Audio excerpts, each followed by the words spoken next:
John H. Ames reading series. This series is part of the ongoing programming which takes place in the Heritage Room or through planning, which originates in the Heritage Room. As you probably all know, the Heritage Room is not tax supported, but remains operational mainly through the efforts of the Nebraska Literary Heritage Association, which is our friends group. If you're interested in joining this group, there's information available on the back table near the coffee pot. At present, we're raising money to meet a $300,000 challenge grant, which was given to us by the National Endowment for the Humanities. For every $3 that we raise locally, the government will give us $1. And we've already met the goals of our first year, and we're on the way for the second year. Again, there should be a basket by the coffee pot for any contributions that you care to make. Tonight's reader is Catherine Kidwell. She's a graduate of UNL. She wrote her first novel as her master's thesis. She labels herself a feminist writer, and anyone who has read The Woman I Am or Dear Stranger would agree. Tonight she'll be reading from a work which is now in progress. Please join me in welcoming her.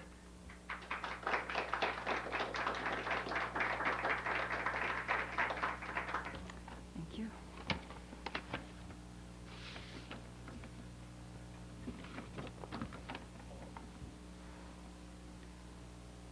I'm reading from the new novel tonight that is just about half finished. Hope to have finished in about another 6 months. The title is Charm is Not Enough. Is the voice all right?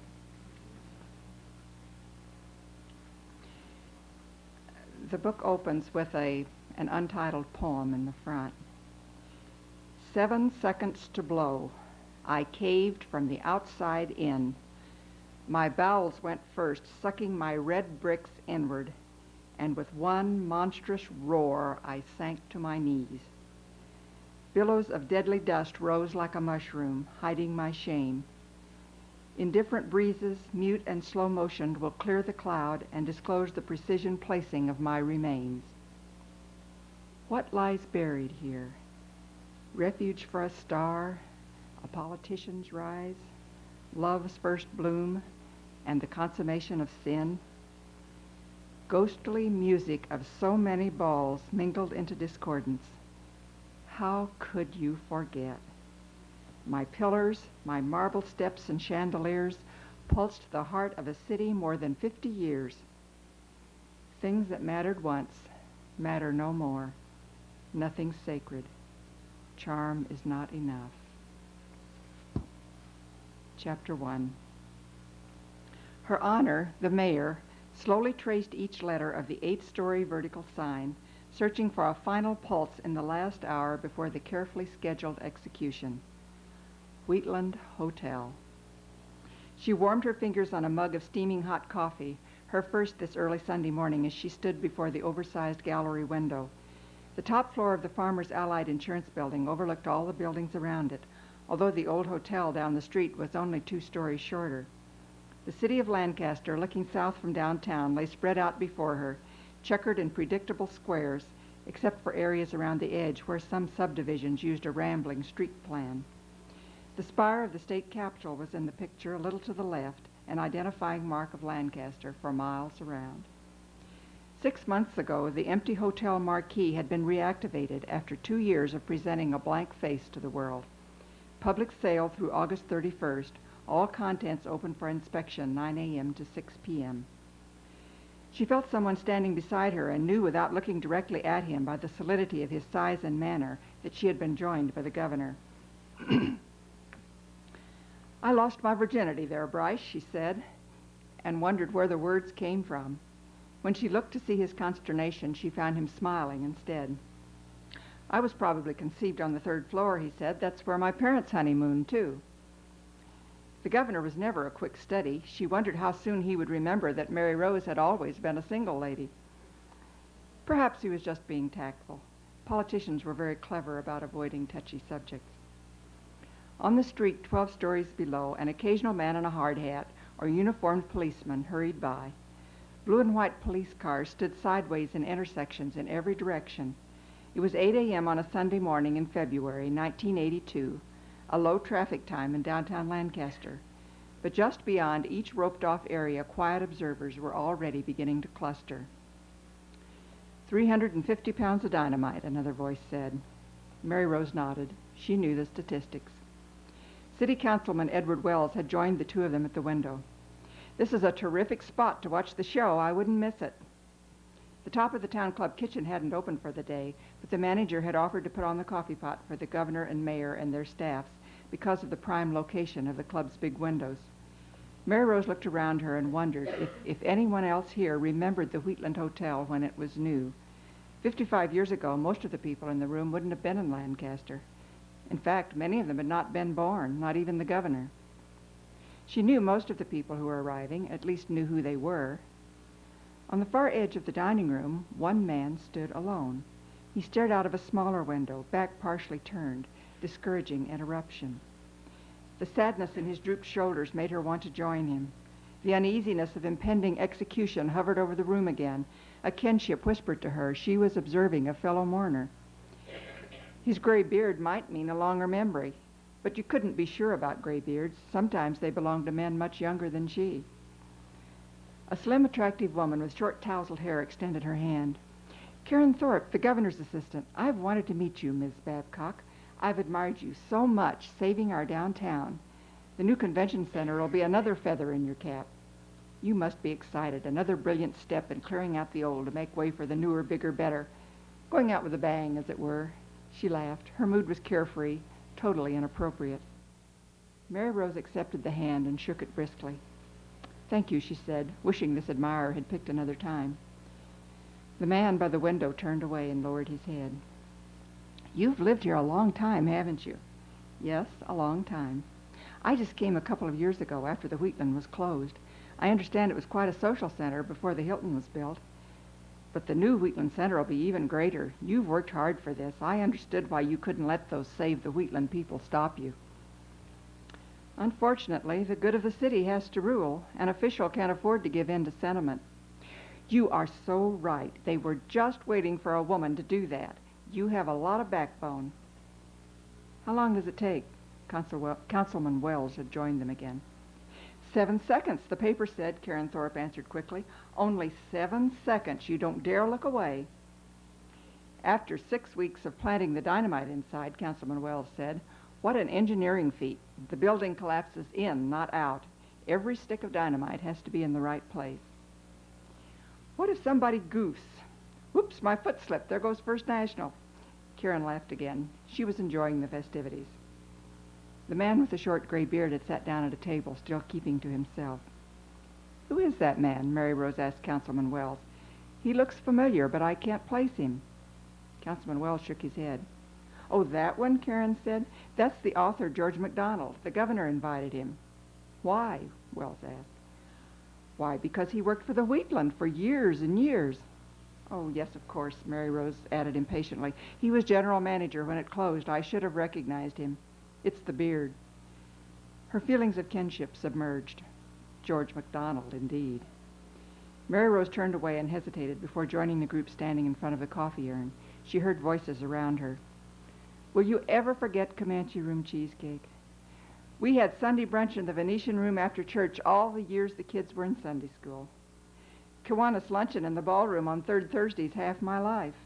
I learned to dance in the ballroom. Remember those conventions?"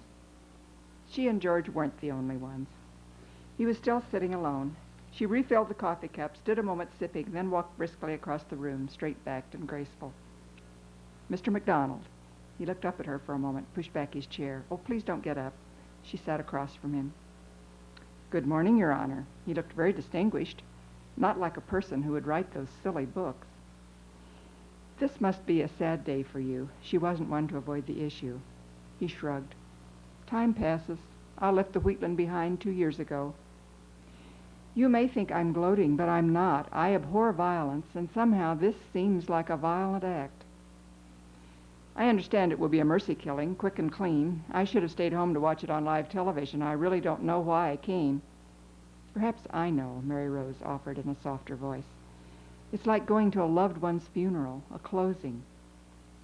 "I didn't know you were so sentimental, Your Honor. It's just an empty building." "Yes, of course." They looked at each other with nothing to say. She moved to get up. "No, I'm sorry," he said. "You're right. I couldn't sleep last night." She slowly sat down again. A high-pitched wail started outside, expanding until it penetrated the walls, its invasive presence gradually bringing all conversation to a halt. George, startled, turned toward the window. 5 minutes, she said. The signal for the 5-minute countdown. It'll sound again at 1 minute. He nodded. He didn't look well. Are you all right, Mr. MacDonald? He straightened. I'm fine. I suppose we should go to the window. It's why we're here. They both stood and walked slowly toward the big window. In the group gathered there, persons one at a time fell back to make room for them. George took her arm until they reached the front, then seemed to remember to drop his hand. From this distance, the building didn't look much different than it always had. The holes left where the carved gargoyles had been chipped away weren't noticeable. The big sign had been left to go down with the ship. The last murmur of voices died away as the siren sounded again. Chapter 2. Mary Rose pointed a patent leather toe out of the door of the taxi, reaching for the sidewalk as she leaned back against Mother's firm hand. An enormous man wearing a dark red overcoat trimmed in splendid gold, more gold nestling across his visored cap, came forward smiling as though he knew them and was glad to see them. He spread his big hands around Mary Rose's waist and pulled her, breathless, from the confining blackness of the cab into the chilly twilight. She flew up, then down to the sidewalk, where he left her to extend a hand to Mother, who in turn helped Bobby out. Bobby was crying. He had slept on the train and again in the cab and didn't like being waked up and stood on his feet. Bobby was only 4, and they should be patient with him. Mary Rose had hardly slept at all. A marquee extended out over the sidewalk. Mary Rose sounded out the words, Wheatland Hotel, recognizing the name Mother had been talking about for the past week. We have reservations at the new hotel. Bob says it's just elegant. I hope I'll know what to do. Mary Rose suppressed her uneasiness about a situation where even Mother might not know what to do, and concentrated instead on asking questions. Mother might be reassured by discovering she knew the answers. Mary Rose had lain awake at night, trying to imagine. She had never been inside a hotel, but she was used to stepping out of the tub onto a Hotel Chalmers bath mat and wrapping up in a hotel draped towel. She was familiar with the pictures of brick buildings and various printed names at the top of their stationery and on the wrappers of the little bars of soap.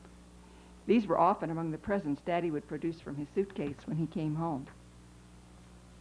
The marquee now before them had removable letters which spelled out words like the one at the Majestic Theater in Springfield, which could be changed from Al Jolson to Betty Compson at the drop of a hat. She had only gotten past welcome when Mother took her hand and pulled her toward the door.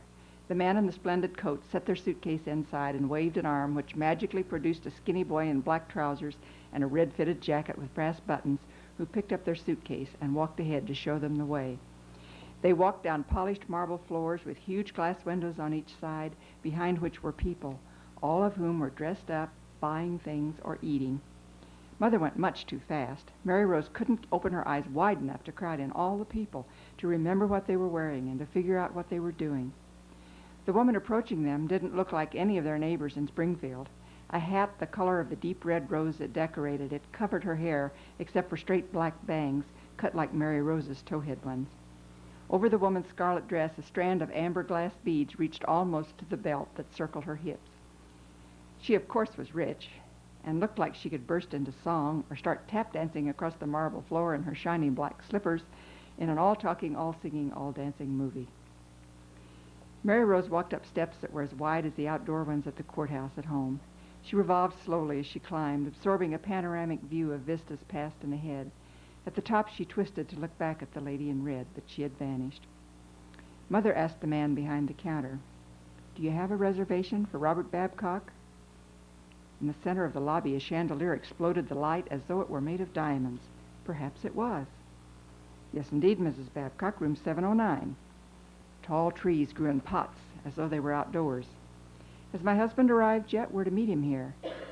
The chairs were cut velvet, with high backs like chairs in a castle, matching the massive, dark, carved tables against the wall. "No, ma'am, he hasn't checked in yet. Would you like him paged in the coffee shop?" Mary Rose pictured Daddy shopping for coffee while they rode the train. "No, he's driving in. He expected to be late." A bald-headed man lowered his paper and stared at Mary Rose. She stared back. When he smiled, she smiled at him. He seemed at ease in the velvet chair, and she wished they had time to talk to him. He could probably answer some of the questions Mother was worried about. On the other hand, Daddy would be there soon, and he would take care of him. A small man with white hair and glasses who perched on a little seat ran the elevator in which they were the only passengers. They had never had so many people helping them before, as though they were important. Upstairs they found 2 adjoining rooms, each with a big bed.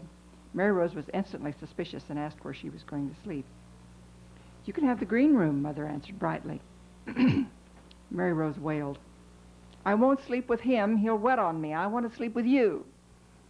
Mother was already taking the sheets off the bed to spread out the rubber one she had brought along.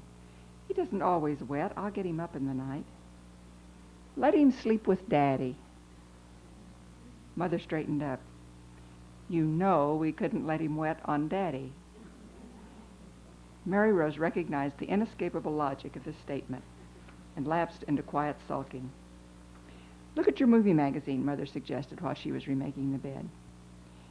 "If we move here, will we get to come back sometimes to the hotel?" "No, we'll rent a house if we do move here." "Why don't you like it?" "I like it."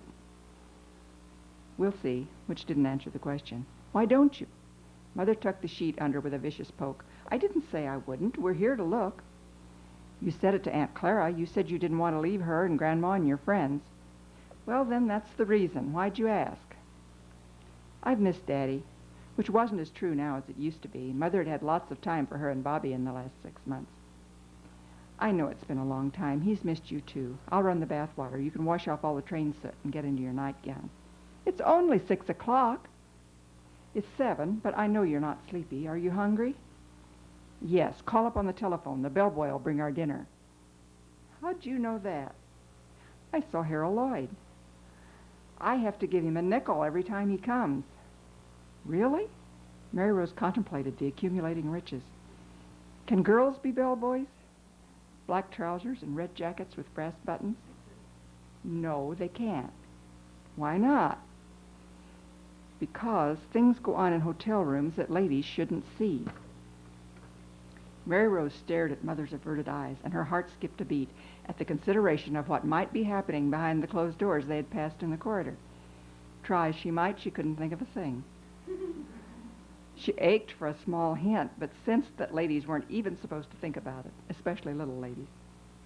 "I want to put on my new dress for Daddy." Mother sighed. "All right, we'll get cleaned up and go down to eat. Bobby can take a nap while we get ready." They were in the coffee shop, which turned out to be a cafe, when Daddy came in. They had all dressed up for him. One of their rooms had a bathroom that was just for them. They had bathed in the tub, and the water was already hot without lighting the tank, and they didn't run out. Mary Rose's neck was a black circle above her collar, and the wash rag turned dirty every place she rubbed it across her face. Mother said it was because somebody had opened a window on the train. Helen Babcock placed an order for herself and the children and returned the menus to the waitress. She took a long breath, held it while she looked around the coffee shop, then slowly let go, trying to relax her stiff neck and taut shoulders. They were surrounded by the new, the untried, the sterile. Metal and glass and mirrors were spit-shiny, cold, clean, breathtaking, modernistic. Her little house in Springfield was modest Victorian, with gingerbread cupolas and leaded glass in the upper panes of all the windows. It had 4 rooms of equal size and a pantry-turned-bathroom when the house was modernized. The house was old when they moved in, and no amount of scrubbing could have produced the glow of this room. If only she could shake the cold fear that clutched her heart at the sight of each new wonder, seeing it always as dollars and cents on the bill. Bob must be out of his mind to have made reservations here. Helen knew how to get mileage out of a nickel. She knew what it was to hunt up milk bottles to be turned in for enough deposit money to buy a loaf of bread and 3 slices of bologna when Bob was late with the check, which was more usual than not. His check was small, but she made it do, and she hadn't gone into debt. But she was usually on the last dollar when the new check came, feeling exposed and helpless. One meal in this hotel cost as much as a week's groceries. "Don't worry about it," Bob had said on the phone. "Hoover's a cinch to win the election, and business will boom. The smart people are getting rich. By the end of the year, we could be on Easy Street." But what about now? "I said don't worry about it. I'll take care of it. Christ's sakes, we haven't seen each other for 6 months. We deserve a swell weekend. I suppose we do. It'll be nice. Can I have ice cream? Mary Rose asked. If you finish your sandwich. Helen remembered that the ice cream here was 15 cents instead of a dime. You have to finish your sandwich, then see if you're still hungry. I will be. I'm always hungry for ice cream. Helen knew this was true. The 15 cents was as good as gone. 30, actually. Me too, Bobby said. Don't you want ice cream? Mary Rose asked her. Oh, I don't think so. This is such a big sandwich.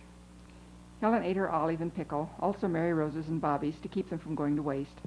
The hotel probably couldn't put them on somebody else's plate, even if they hadn't been touched. The ice cream arrived, and Helen felt a pang of temptation. No use to watch to see if Bobby didn't finish his. Mary Rose was always ready to finish everybody's dessert.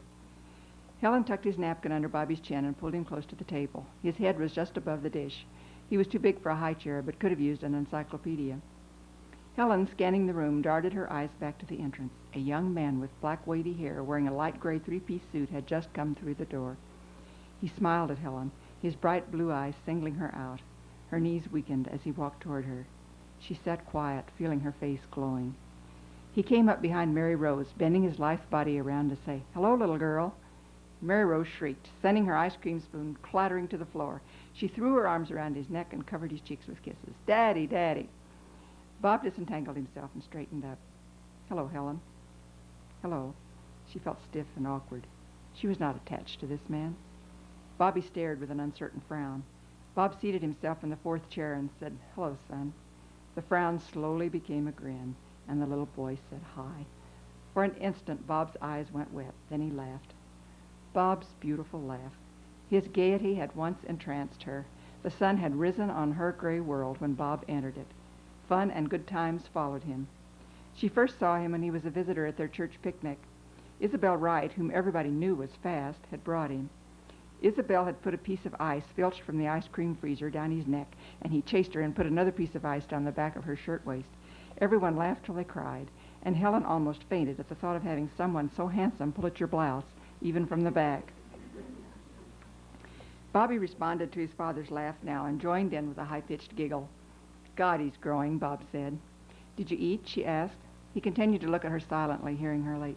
"Oh, no," he said. "No, I haven't. I didn't want to take the time." "Any car trouble?" "No." His smile became fixed. "Well, I might as well tell you the surprise. I bought a new car." Helen gasped, feeling the muscles in her jaw go tight. "Hon, wait till you see. It's the cat's pajamas. Our Model T days are over." His bright smile fought with his anxious eyes. "But moving, this hotel, how can we?" "It's only $10 a month and another $5 on the down payment." Mary Rose looked uneasily from one parent to the other, interrupting. "What'd you bring me, Daddy?" He turned to his daughter in feigned shock. "Was I supposed to bring you something?" "Now, Daddy," she giggled. The waitress asked if he would like to order, and he asked for a steak. Helen said, "I guess I will have some ice cream." As Bob ate, the unanswered questions flowed back. Long-distance time was costly, and Bob's short letters always left her unsatisfied. "Is this job really secure enough for us to leave home and move here?" "What do you mean by secure? You wouldn't move to Des Moines while I was on the road. Well, here I can stay home. We'll be a family again. Take the kids to the zoo, go dancing."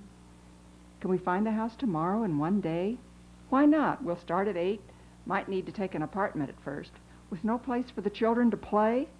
Bob laid down his fork, and Helen wished she hadn't said that.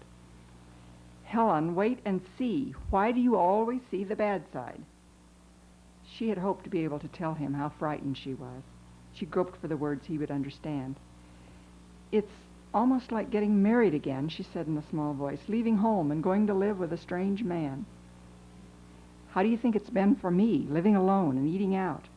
"I know," she responded quickly. He had been very understanding about her not wanting to move before now. Not that she'd been out doing the Charleston every night either.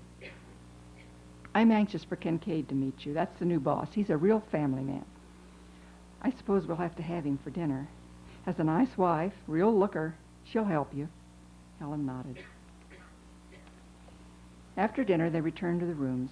Mary Rose had begged to stay in the lobby to listen to the big Atwater-Kent radio that was there for the guests' pleasure, but Bob had insisted it was her bedtime. Helen understood that he was tired and wanting to freshen up.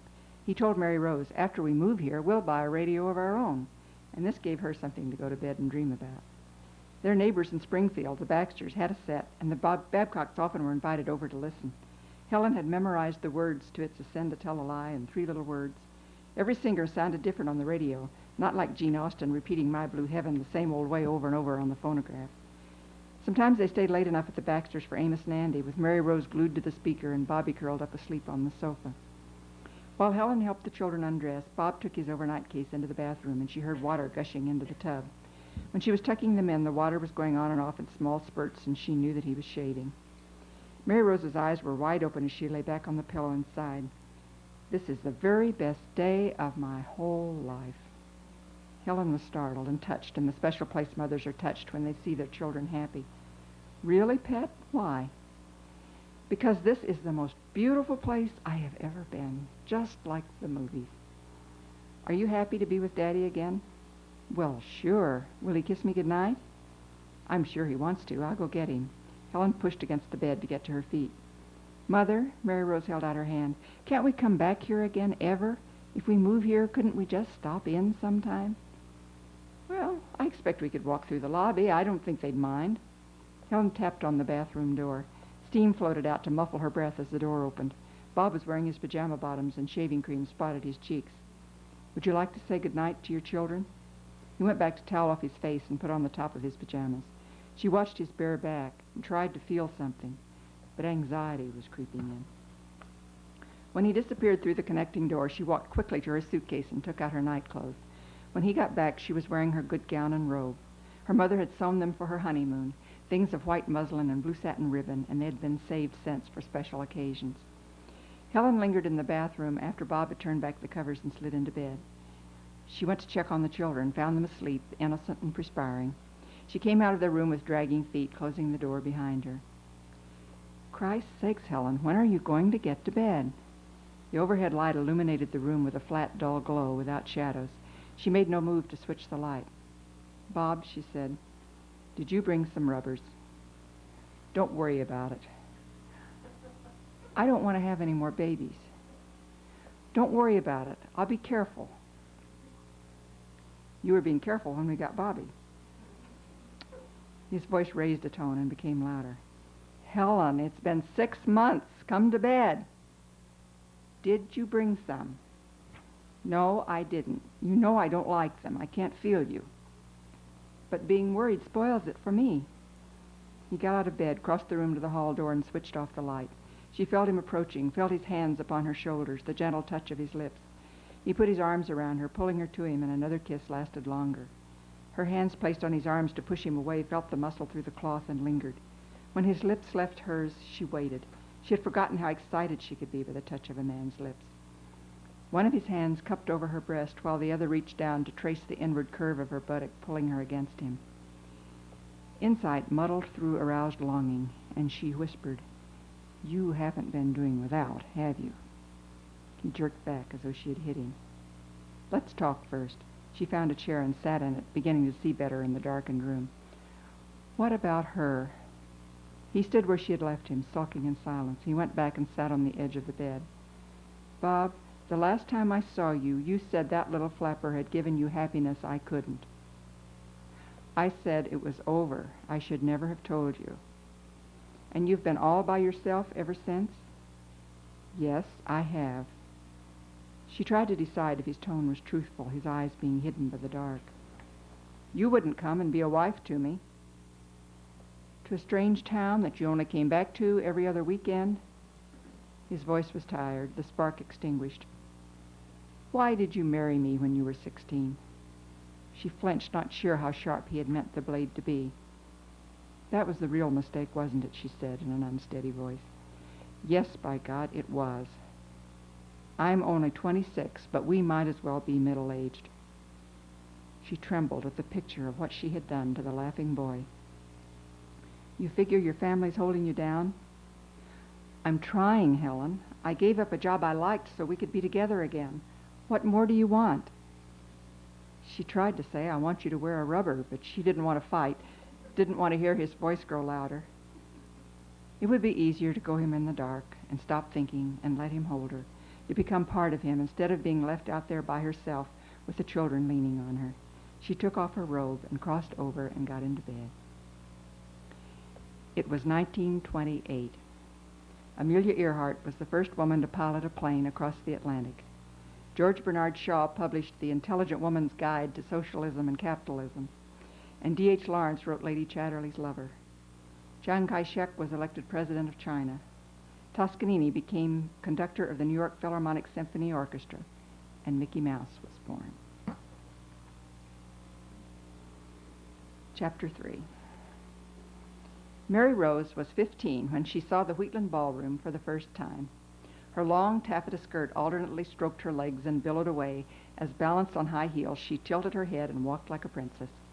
Mother had made both their formals, Daddy had sent the gardenias, and Mary Rose thought no couple looked more beautiful than her parents. They were mingling with the social cream of Lancaster, sauntering toward the ballroom for President Roosevelt's birthday ball. Jim Kincaid, his wife Betty, and their 17-year-old son Roger led the way. The Babcocks were guests of the Kincaids and had driven down in their new 1936 Packard, the men on the front seat and ladies in the back. They had separated into family groups as they walked through the marble concourse. Daddy told Mother in a low voice that the man Jim had spoken to as they came in was City Councilman Davies. Mary Rose sighed and inwardly purred. She tried to feel that she was with a date, although Roger had not yet this evening spoken to her. She had dreaded seeing him come to their house in past years when he had systematically broken her dolls and toys, book spines, and phonograph records. He was older now, driving a car, and possibly even shaving. The men in their party wore dark suits, although some men were coming to the ball in tuxedos. She stole a long look at Roger when they paused at the door. She looked hopefully for signs of whiskers, but it was hard to see past the pimples. She sighed, shaken by the pimples. Nelson Eddy never had pimples. They checked their wraps outside the ballroom and entered at balcony level. Stairways curved from each end of the balcony to the shiny floor far below. Shaded lights from the fixtures on the side walls made long shadows and sent out a muffled golden glow. Tables and chairs circled the dance floor, and at the far end of the room, a bandstand held a piano and chairs, and music stands fronted with banners reading RC, ready for the entrance of the swing band. It was President Roosevelt's birthday, and all across the land tonight, Americans would dance so that others might walk. Proceeds from the ball went to the March of Dimes. Infantile paralysis, the disease that would intermittently close schools, theaters, and swimming pools for many years to come, had attained national attention because of the nation's afflicted president. They found a round table for 6. Mary Rose sat between her mother and Roger. Betty spoke past Bob to Helen. "I love your hair. Where do you go?" Bob leaned toward Jim to say, "What do you think old Bill Andrews did today?" The two conversations crisscrossed, and Mary Rose sat back, not needing to untangle them. She loved watching the people, assigning them personalities and occupations, all of great importance. She was doing a good job of not catching Roger's eye, since she had no idea what she could say to him. When she did finally look his way, she found him staring at her chest. She felt her face go warm and wished fervently she had worn a flatter bra to round off the points. She didn't want Roger to see her points. Cary Grant was never so indelicate. "Do you go to the games?" she asked to divert his attention. They were both students at Lancaster High, though their paths seldom crossed there. "What games?"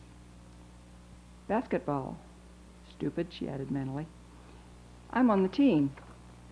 "Oh," her hand fluttered to her person back. "I'm sorry, I don't remember you." "I haven't played yet. I'm getting ready for my senior year." "Oh. It's your turn, stupid," she thought as they reached the end of the subject. Roger was looking at a peroxide blonde at the next table, a woman old enough to be his aunt. Mary Rose assumed an expression of great interest and turned to join the ladies. "Permanent simply turned my hair to frizz," Helen told Betty. "I hate sitting under those machines." They scarcely noticed the tall, skinny waiter who was taking their orders for drinks. George Henry MacDonald was also a student at Lancaster High, but he had lied about his age. George looked older than his 17 years, and the dining room captain believed that he was a university student. Since liquor was not being served, the waiters' ages were not carefully verified. He worked 8 hours a day at the hotel on split shifts to accommodate his classes. George had 2 younger brothers and 3 sisters, and his father sold insurance on commission. George's income was important to the family, and they all felt some anxiety as to whether he would get to finish high school. George stared humorlessly at each member of the group through his rimless glasses, ascertaining whether they wanted soda or Coca-Cola. The bottle in the brown paper bag under the table was of little interest to him. It was the way it was done. Franklin Roosevelt had made good his promise to repeal the 18th Amendment, but the states had control, and in Lancaster, liquor could be purchased only by the sealed bottle. For years to come, the city would continue to protect its college students from the evils of the open bar. Only beer was available by the drink, and beer was not being served tonight in the ballroom. Mary Rose heard her father say, "Sorry, kids," as he reached for the bottle after George had delivered their refreshment. Roger smirked like, "That's all you know," and Mary Rose didn't want any. She knew Helen was nervous when Bob had a bottle, although Mary Rose had never seen him drunk. Maybe a little silly sometimes, but not drunk. When the two older couples danced, Roger and Mary Rose sat at the table, not speaking. She was glad he didn't ask her to dance. They were sure to make fools of themselves. His skinny hands, lying limp on his knees, were revolting. She knew the time was coming when she was going to have to settle for less than Clark Gable. She had been telling herself this a lot lately. Roger's advantages were that, unlike Nelson, Carey, and Clark, he was not married, not in Hollywood, and not as old as Daddy. All negative advantages, to be sure. She wished she could find a positive one. Her manless state was beginning to worry her, although she didn't have the remotest interest in anyone at school who had the remotest interest in her. Bill Henderson, president of the student council and leading man in the senior play, was worth walking around the hall 6 times so she could say hi when she finally met him walking the other way. But the rest of the boys at school weren't any better than Roger. Well, maybe a little better, some of them. When Daddy returned to the table, he put an affectionate hand on her shoulder and said, "Sweet 15 and never been kissed." She was humiliated. Did he have to tell the whole world? He made it up to her by asking her to dance. Bob Babcock felt an unaccustomed shyness before his blossoming daughter.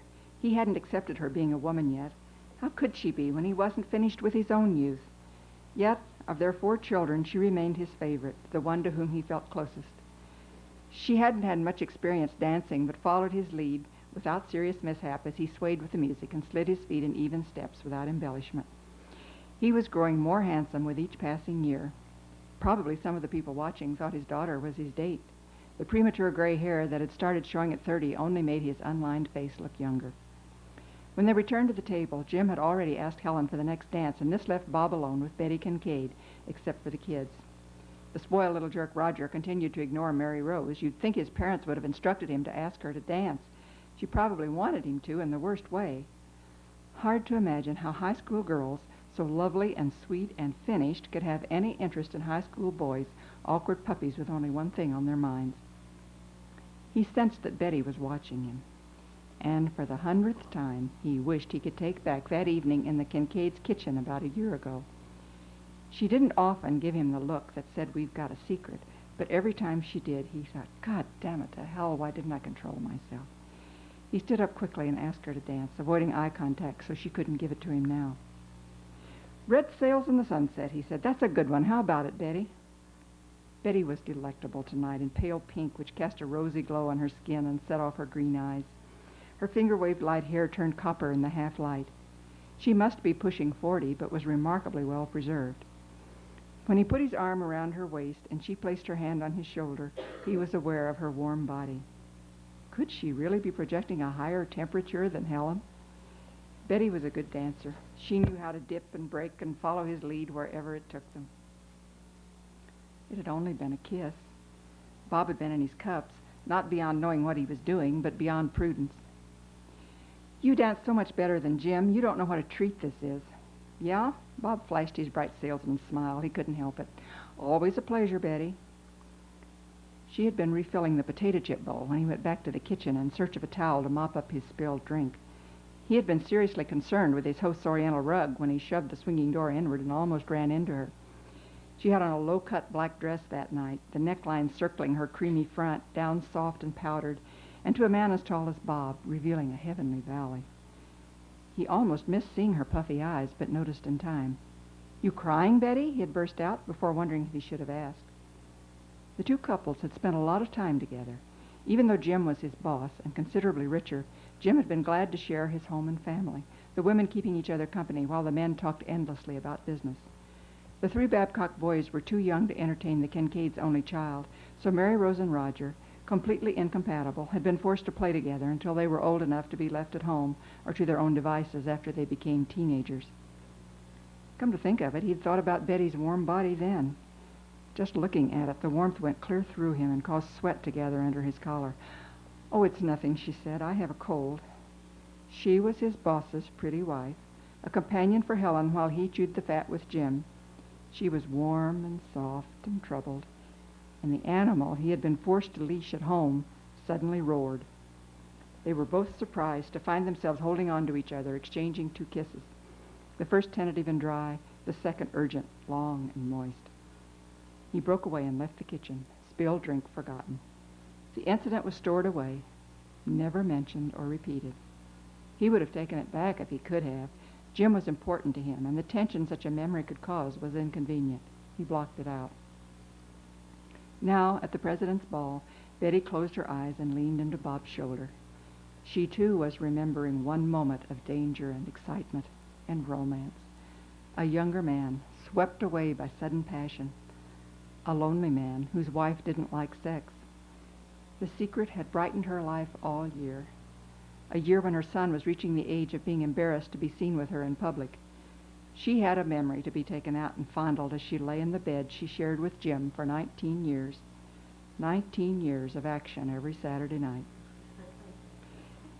This was the first time Bob had touched her since, but his body, close in the dance, still felt distant. She wiggled her hip against his as he swung her out to walk a few steps forward side by side. It was fun to dance with Bob. They were Fred and Ginger. What a pity they must do most of their dancing forever with less compatible partners. They didn't talk through the first bars of Moon Over Miami. A pink-cheeked vocalist in turquoise crepe with sequins who had been swaying and tapping her feet, perpetually smiling as she sat in a chair at the side of the stage, stood up and crooned into the microphone about dreams waiting for the tide to come in. "The Women's Club is doing a series of lectures here in the hotel," Betty told Bob. "I'm on the committee." "That's so." "We'll be reserving rooms for traveling speakers." Her heart pounded so hard she could hardly breathe. "Uh-huh." "I may come down in the afternoon to get everything ready."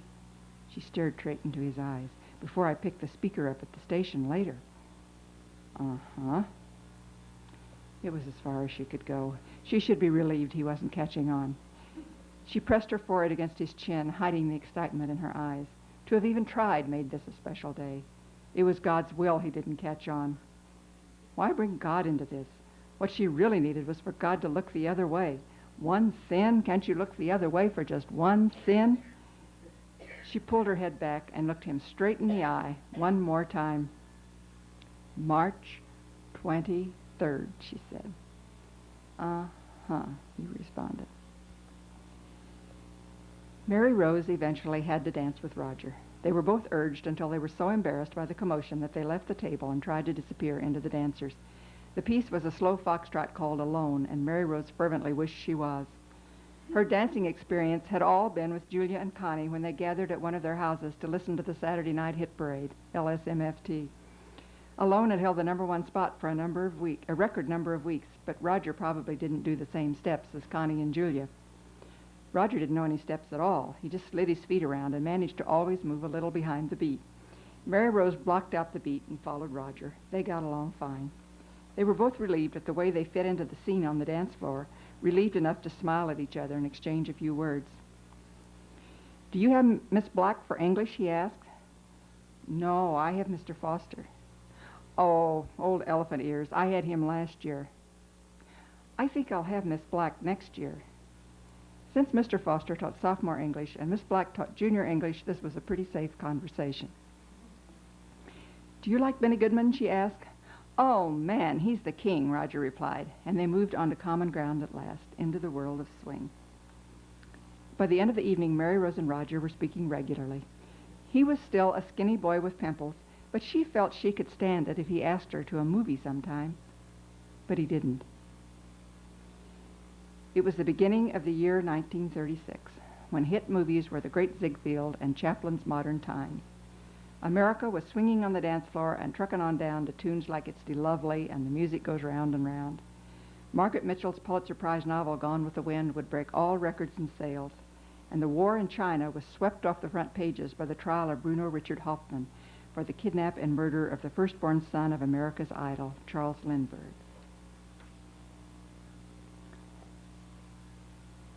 Chapter 4. Less than 2 months after the ball, Mary Rose was back in the Wheatland lobby. With her best friends, Connie and Julia, she sat on a sofa in the far corner. They had chosen a spot almost hidden from the desk clerk by a plant where they could settle down at 5 o'clock. Their vigil could be a long one. "He won't eat in the dining room," Mary Rose said. "He'll stay in his room. He'd get mobbed." "Mobbed?" Connie asked. "I don't see anybody but us." "How do you know? Older women like him, too. Even men like him." They peered at persons around them. "I'll bet he eats in his room." "Then why are we here? It was your idea." "He has to come down to go to the hall for his concert." "Maybe there's a back stairway," Julia suggested. "If we were really smart, we'd figure out a way to get to his room," Mary Rose said. "Dress up like chambermaids or deliver a telegram or something." "That's gross." "Well, we can sit here and watch the elevator. That's not against the law." Nelson Eddy was in a room in this very building at this very moment. What a thrill to be the woman who sits and waits. "How do you know he's staying here?" Connie asked. "Well, of course he'd stay at the Wheatland. Where else?" Connie shrugged. The girls' hair was freshly waved, and they wore long-sleeved crepe frocks and silk chiffon stockings and high heels beneath their calf-length coats. "We could ask the desk clerk if he's here," Connie suggested. "You do it," Julia said. Nobody moved. Julia was half a head taller than her two friends. She sat hunched over, her mother not being present to tell her to sit up. A pretty girl with dark curly hair, her broad shoulders were rounded to hide the size D cups which embarrassed her. Connie had been an adorable chubby little girl who was stretching out now and slimming down. She still felt like a chubby little girl, waddling when she walked and giggling a lot. Blonde Mary Rose's perfect size 8 figure hid beneath her size 10 dress. She was still uncertain about what to do with breasts, not needing them yet. The trio did not represent the cheerleader set. They decided to take 15-minute shifts watching the elevator so the remaining two could relax and chat with each other while they weren't on duty. Mary Rose was first. They'd come to town early in order to eat in the Comanche room before going to the concert, completing the special occasion. On closer consideration, they had decided to forego eating. Nelson Eddy would never have a sandwich in the Comanche room. They couldn't afford either the hotel dining room or the coffee shop. This was their best chance to get close to him. Mary Rose had barely begun her watch when through the leaves she recognized a familiar back at the main desk. A woman in a blue coat with a silver fox collar took a key from the clerk and hurried into the elevator. It looked like, must be, Betty Kincaid. Why? Attending a meeting, but why a key? Mary Rose watched the arrow above the elevator door stop at 4. High for meetings. She reserved this puzzle for something interesting to mention to Mother tomorrow. Baritones are better than tenors. Can you imagine him married to anyone but Jeanette? I don't even want to think about it. What if he's a little shrimp? Maybe he stands on a box. Connie groaned audibly, causing the man at the writing desk to turn around. She and Julia snickered and scooted down, hands over their mouths. Mary Rose blushed for them. Her turn was over, and Julia had moved to the end spot when the edge of Mary Rose's vision picked up a familiar walk, a familiar gray suit. It was her father. She leaned forward, uneasiness creeping up on her even before he hurried onto the elevator. It was dreamlike, seeing people she knew who should be elsewhere, all converging on the hotel today. She wasn't even surprised when the indicator swung slowly up to 4 and stopped. Daddy and Betty Kincaid must be going to the same meeting. The other girls hadn't noticed. The uneasiness persisted in the pit of Mary Rose's stomach. Evil things that go on behind hotel doors. Things that Lady Bellhops shouldn't see. She knew now they had something to do with men and women, with infidelity, things that should not be done away from the sanctity of the home. The exact nature of these things was still a mystery. Kissing and going all the way, you know. She was wicked to have such thoughts about Daddy. For sure, it all had to be perfectly innocent. But she wouldn't mention it to Mother after all. And she knew for sure she wouldn't ask him, even though he could probably straighten it all out with a few words. It was with considerable relief that she saw him leave the elevator and the building just half an hour later. Betty Kincaid had fitted the key in the lock and let herself into the room that had been reserved for Joanne Whitaker, author of Woman's Place in the Public Forum. Betty was to pick Joanne up at the train station at 8 p.m. It was now a little after 5. She removed her blue coat and the snap-brimmed felt hat that dipped over one eye. The telephone bell had interrupted her vacuuming this morning, and she had switched off the sweeper and sat on the edge of the bed to answer. "Betty?" a male voice asked, and she told him yes. "This is Bob." "Who?" And then she knew who, even before he said Bob Babcock. "Jim isn't here." "I don't want Jim." Good to be sitting down. Good she hadn't gone to the store. Good to be alive. "Well, who do you want, Bob?" He laughed. There was a nervous edge on his laugh, but he wasn't at a loss for words. Bob was a salesman. He was never at a loss for words. "I looked at the calendar this morning, and it was March 23rd. Something sounded familiar about March 23rd. She laughed. "It did?" She frantically searched for something to say, something witty, sophisticated. "What time does your speaker get to town?" 8 o'clock, she whispered.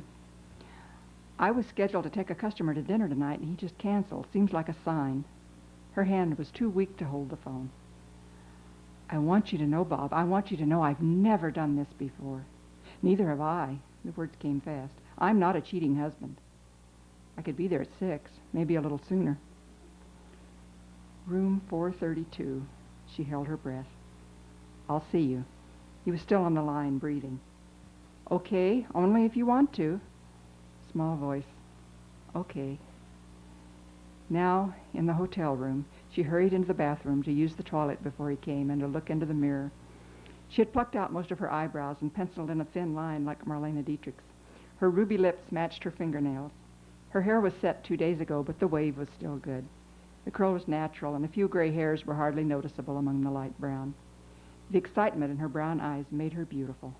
She hadn't been so happy in years. What was going to happen? What were they going to do? A giddiness threatened her equilibrium, and she willed her knees to be strong. She went back several times to look in the mirror. She had worn a demure blue dress, one that buttoned down the front. While she waited, she thought about hotel detectives. Was what they were going to do against the law? Would the police knock on the door and ask to see their marriage license? She tried to remember where she had heard such stories. Perhaps in the movies, comedies about couples being surprised in their underwear. Would it be in the newspaper? Would Roger be scarred for life, his reverence for his mother destroyed? She jumped, heart pounding, when a sharp rap sounded through the door. Somehow she reached it and opened it. Bob was standing on the other side, hat in hand. His cowlick was disarranged. Men didn't worry about their hair. She said, "Come in," and he did. He was wearing a topcoat with the nap worn smooth down the front and made no move to take it off. "It's cold out," he said. "Fellow hardly knows what to wear this time of year." "That's true," she replied. "We expect it to be warmer in March, but it never is." They stood in awkward silence, 6 feet apart. "Why don't you take off your coat?" She looked around. She saw 2 dark occasional chairs. She pulled one away from the desk and moved it closer to the other. As she straightened up, he came behind her and put his arms around her waist. She felt a flash of violation, quickly knowing she had no right. She turned around, catching her balance, causing him to tighten his grip on her waist. Her head barely came above his shoulder. "I lost the McCormick deal this afternoon," Bob said. "Oh."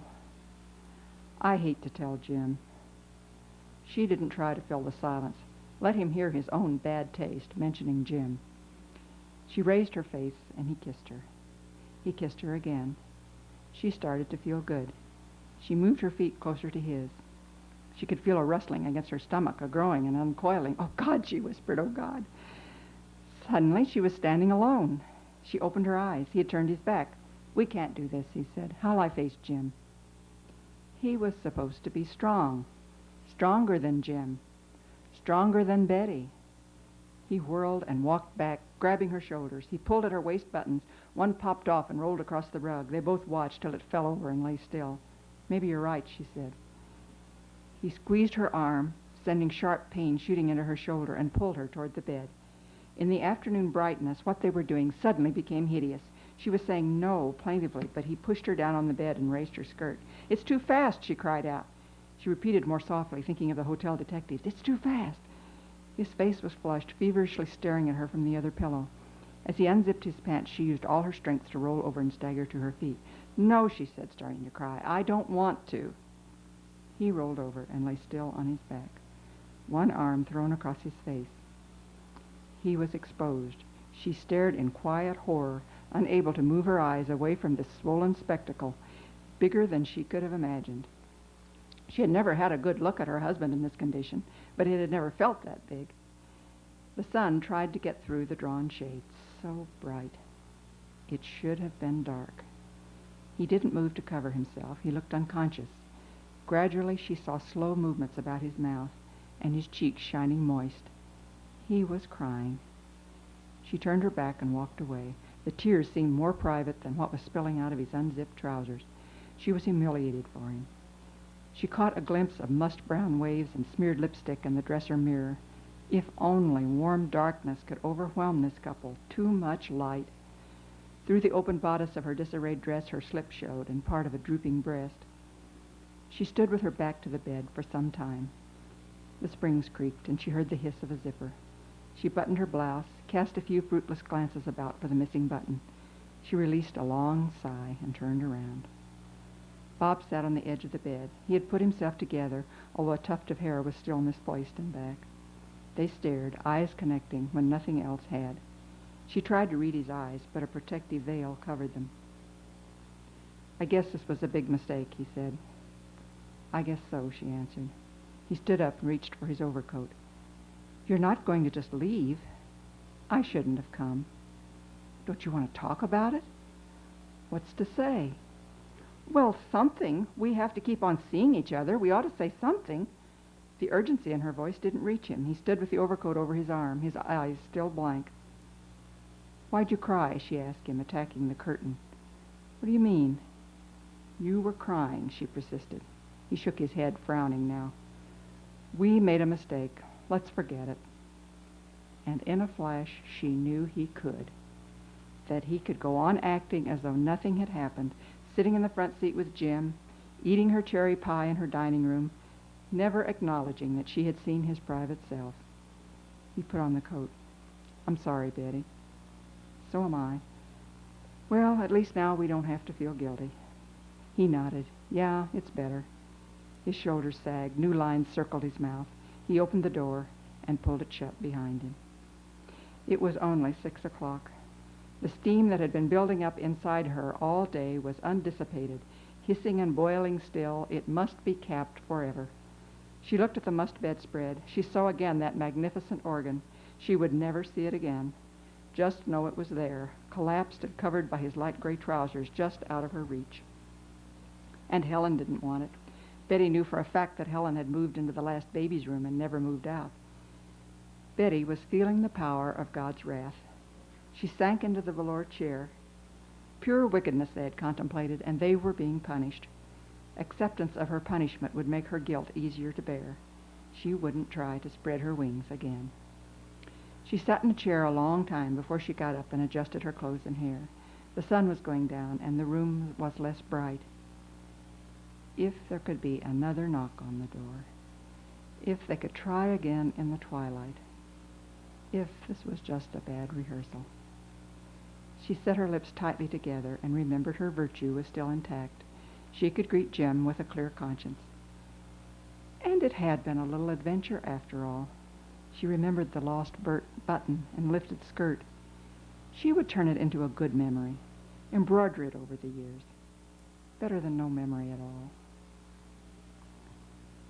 By 7 o'clock, Mary Rose was avoiding eye contact with Julia or Connie. They were getting antsy. Just another 15 minutes. She had watched so many unimportant people get on and off the elevator that her brain barely registered the first sight of 3 men in black topcoats. They emerged quickly, not looking about the room, their long legs striding with strong purpose across the marble floor. Mary Rose gasped and choked, feeling faint. "That's him," she heard from a loud, high voice, fearing the voice had come from her own throat. It had not. She was mute. The 3 girls found their feet, knees of lead, countless obstacles in the way. They scrambled after. The men were already down the broad steps into the concourse before the girls' pursuit had begun in earnest. Humiliation overwhelmed Mary Rose as she observed from a separate self the 3 of them running after the 3 men. Still, she continued to run, planning to consider this later. The men were so tall that they could walk in dignity and still outdistance the loping girls. Two of them were definitely white-tied beneath the topcoats, formal dress not often seen in Lancaster, even at the Wheatland. The tallest had beautiful, wavy, graying blonde hair and shoulders. Mary Rose ran faster. The pursued man paused at the revolving door and looked around. The frantic staccato clatter of high heels had finally caught their attention. Caught up, the girls drew to a sudden halt, looking at each other for support.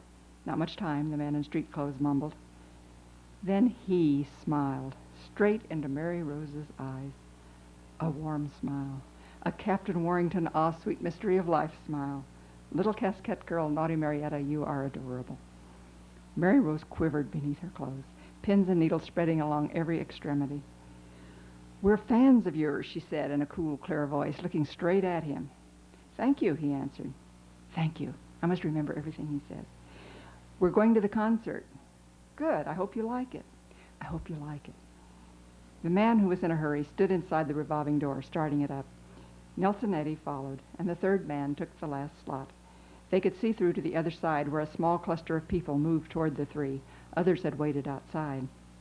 You didn't get his autograph, Julia shrieked. Why didn't you? Connie said. He's still there, Julia cried, and they sailed into the revolving door toward the group on the sidewalk. Mary Rose stayed behind. He talked to me. She walked slowly to the window and watched. He was the tallest one. She hadn't expected his hair to be gray, but his stature, the shoulders, he hadn't let her down. He was all he was supposed to be. Sergeant Bruce of the Royal Mounted Police, sweet Rose Marie, when I'm calling you.